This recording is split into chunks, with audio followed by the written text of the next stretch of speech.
High স্কুলে আপনার others দিয়ে না শিক্ষক আমি সমাজে দেখছি আজকে একটা স্কুল এবং কলেজে যারা মেধাবী ছাত্র সবচেয়ে টপ ছাত্র যারা তারা কেউ ডাক্তার হয়, কেউ ইঞ্জিনিয়ার হতে চায়, কেউ আপনার বিজনেস ক্যাডার হতে চায়,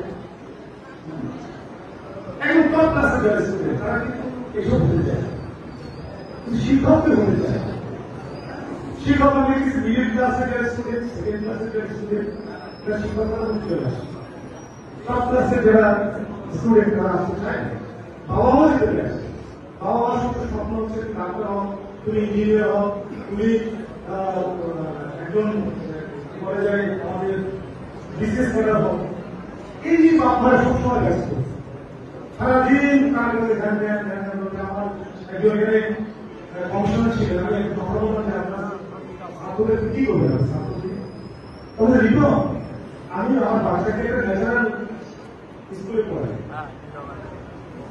ওর মতো মানুষ, আমি ওকে কোনো চাপ দিই না। ও ইঞ্জিনিয়ার হবে না ডাক্তার হবে নাকি ও বিএডে পড়াশোনা করবে না আমার মতো বিশেষ করে হবে, এটা আমি কখন করে বলি। আমি ওকে একটা কথাই বলেছি, তুই চিন্তা কর তুমি কি হবে, তোর মন কি চাই হবে, তোমাকে স্বাধীন করে দিলাম, তুমি তোমার মতো পড়াশোনা করো। আমিও স্টুডেন্টদের বলতে অভিভাবকদের বলতে চাই, চাপ দেবেন বাচ্চাকে, অতটা চাপ দেবেন, ওর মনে করে ছেলেদের ভালো কি হতে চায়, ও সমাজকে কিভাবে সমাজকে কি দিতে চায়, ওর কোন ভাবে ও ভাবনা করে আপনার মতো ভেবেন।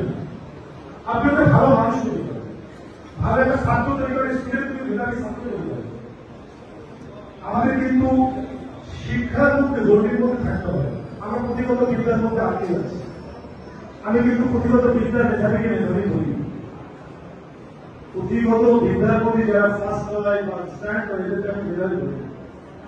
মেধাবী সেই যার ভিতরে সুন্দর বিষয়গুলো আছে।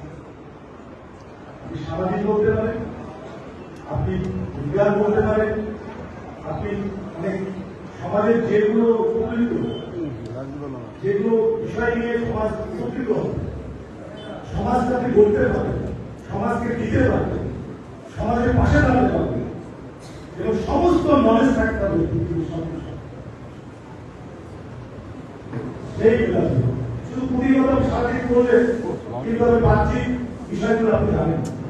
বলুন আপনার কি হলো, একটা পোশাকের ভিতরে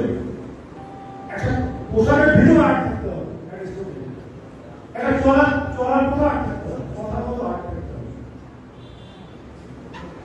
শুধু মেধাবী ছাত্ররা সর্ব জায়গায় আট থাকতে হবে।